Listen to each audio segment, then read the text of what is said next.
Start by saying, what do you think of this year's tagline of Interest, Inspire, Educate? Well, it's not so much the tagline that matters, but it's more of getting the message across to Singaporeans that it's important to speak good English, to be able to say what you mean, and also to mean what you say, to make yourself understood well. English has always been important to us, both in Singapore as a bridging language between our different cultures, but it's also been very important for us to reach out to the world. At the beginning of your speech, you mentioned that you helped to cultivate good English. How did you do that in your small way? I believe strongly in this. When I was in the Ministry of Education, of course, we pushed very hard on this.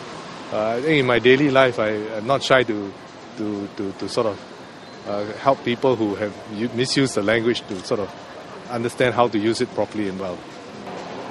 Do you think the campaign is in its 10th year? Do you think we are in a better place now compared to 10 years ago? Well, the movement has been in its 10th year, but this is an ongoing process.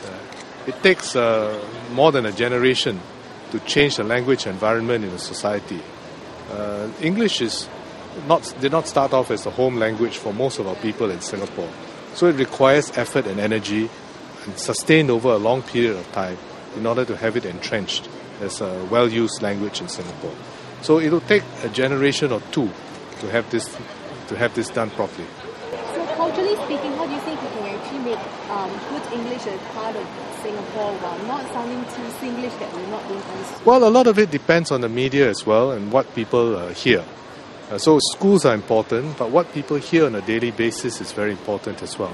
So the media has a great role to play. What you watch on television, the shows, what you listen to, what you read in the newspapers. I can say that I grew up in a time when we did not have television. I used to listen to the radio, and listening to the radio helped me to sort of get the rhythms, the speech patterns, the good language usage as well. But what about the Singlish? I mean, do you think that we should eradicate totally the last? Well, Singlish is very quaint, but it's not going to help us be understood outside of Singapore. So I think it's important that we focus on being able to be understood internationally. It's been a very big advantage for us.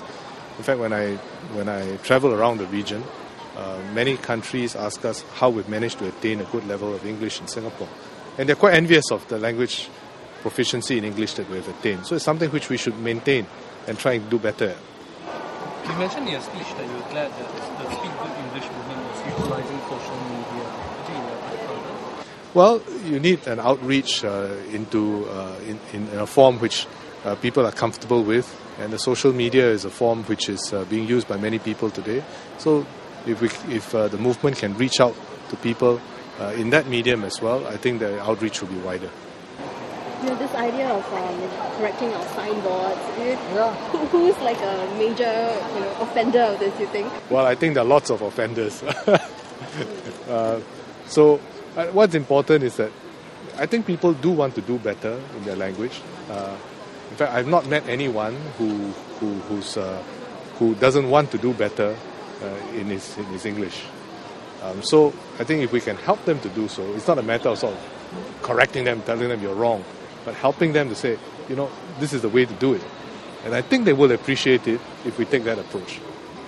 Just very quickly, I mean, generally, academics have said that most people can only speak one of the languages most fluently. With these two, we've got two national campaigns, one for Mandarin, one for English. Isn't that a little bit contradictory, you think? No, I don't think so. I think that both the Speak Mandarin campaign as well as the Speak Good English movement, both are encouraging the good use of language. And we want to encourage language to be used well whenever it's used. We may not be able to master it completely, to write poetry or to write, purple prose or wonderful prose. But what is important is that when we do use it, we use it clearly and well, in a way which others can understand us. And I think when we use language well, it's also a form of respect for the person who's receiving what we're trying to say, because you are trying your best to help him to understand you. And I think that's a good form of respect also when you're communicating.